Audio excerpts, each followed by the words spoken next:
it's easier to go and check emails or go on Facebook. Grace is a productivity master, ninja. One problem I know people have is they know they want to do video, but they never get started. And you think you know why. Oh, yes. So why do we procrastinate about doing video? Well, four main reasons I can think of. The first is if you have do video on your to-do list and it's been hanging around there like a bad smell, one of the reasons is you can't actually go and do video. It's not an action. It's, it's a topic, it's a project. It's like, I'll say go do video, but when you actually start, it's like, oh, hang on a minute. What do I need to do first? Do I need to get some equipment together? Do I need to think about what I'm going to say, plan it all? So do video might be a project, but it's not an action.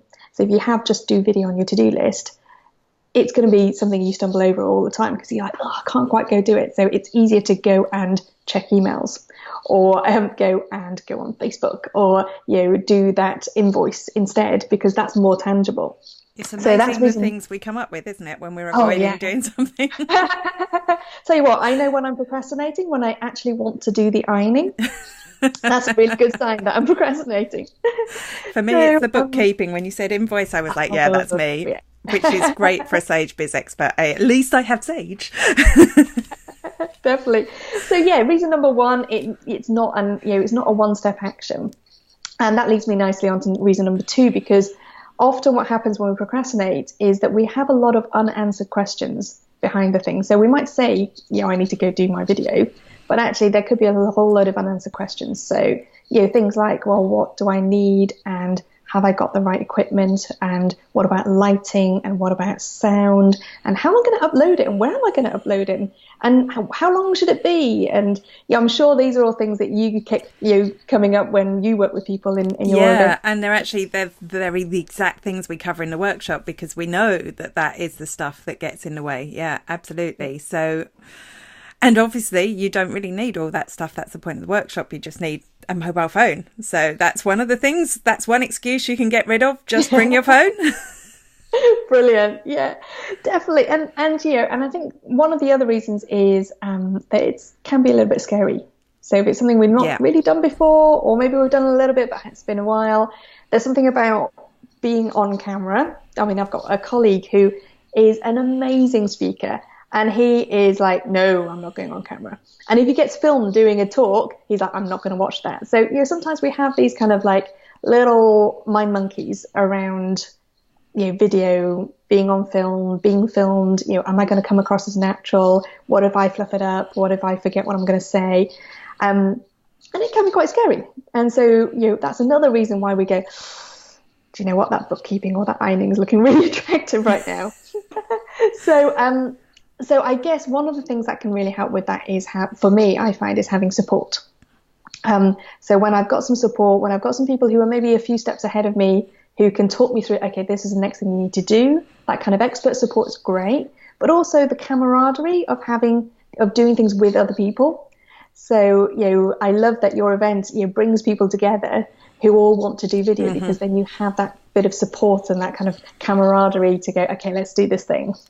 Yeah, and I think that's one thing we have coming up afterwards as well, that if you do the course, you can actually do a follow-up course, which is all about accountability and staying in touch with people and making sure that you get the videos made that you intend to when you leave at the end of the workshop, which I think is important.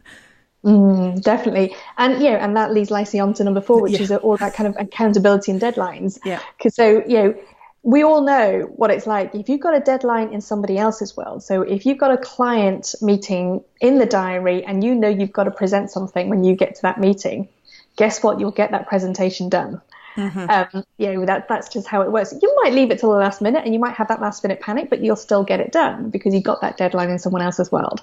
Whereas with something like doing video, it could be a nice to have. It could be like really important. Yes, this is going to make a big difference to my business, but nobody else is chasing me for it. And so I don't have a deadline. And so that's another reason why we can end up putting it off. It's like, it's only me I'm accountable to, so I can kind of shift it a bit. So, that's why I love the fact that you're running this as an event, because there is a date in the calendar. Everyone is going to come up, and so there's that generates momentum. Having a deadline in somebody else's world definitely generates momentum.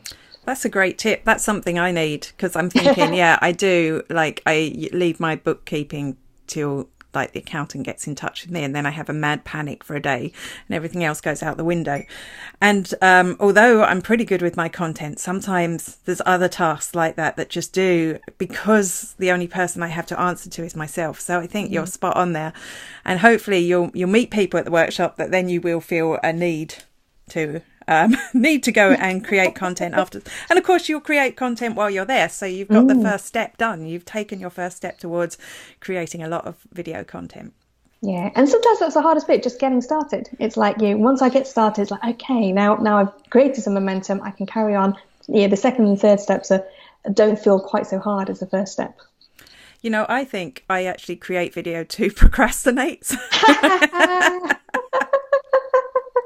So maybe your next video could be about how you got your books done. Yes, absolutely. So you're coming along on the 15th of November to Mad Lab in Manchester for our event. So it's going to be great to catch up with you again.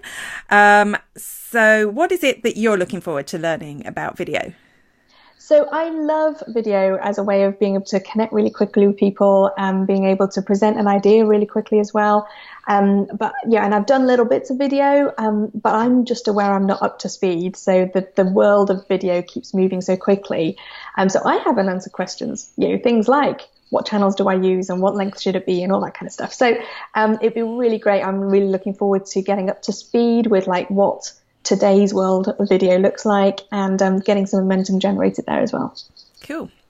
And a couple of things. Firstly, you've got this book that just from the title I really want to buy. Here it is. How to be really productive. And I'm hoping to have Grace on my podcast in the future so we can hear more about that. And you've got an event coming up. And I was just saying beforehand, the way my mind was working, I thought November was in the future, but it's actually now. Today, when we're recording this, is the 1st of November. You have an event coming up on the 10th of November in Birmingham called Stress Less, Achieve More. Tell us just a little bit about that before we sign off. Sure thing. So what I said about our to-do lists, if you have things like do video on your to-do list, and in fact, if your to-do list just feels like it's just getting longer and it's not actually giving you any sense of clarity and momentum, in fact, it's making you feel stressed, it's making you feel overwhelmed, or you're just like, that's just too much to do, I can't fit it all in. This is the workshop for you, because this is where we get really practical, really hands-on, and actually start to build what we call your second brain to help you get full control over everything you need to manage in work and in life. So it's about getting your to-do list to work really well for you, but also thinking differently about the way that we work so that we can, deal with those things that lurk on our to-do list. We can get more momentum, get more clarity, and replace that stress and overwhelm with what we like to call playful, productive momentum. Ooh, I like that. There isn't a day I don't feel overwhelmed, so you're selling it to me. Okay, that's brilliant. And that's on the 10th of November.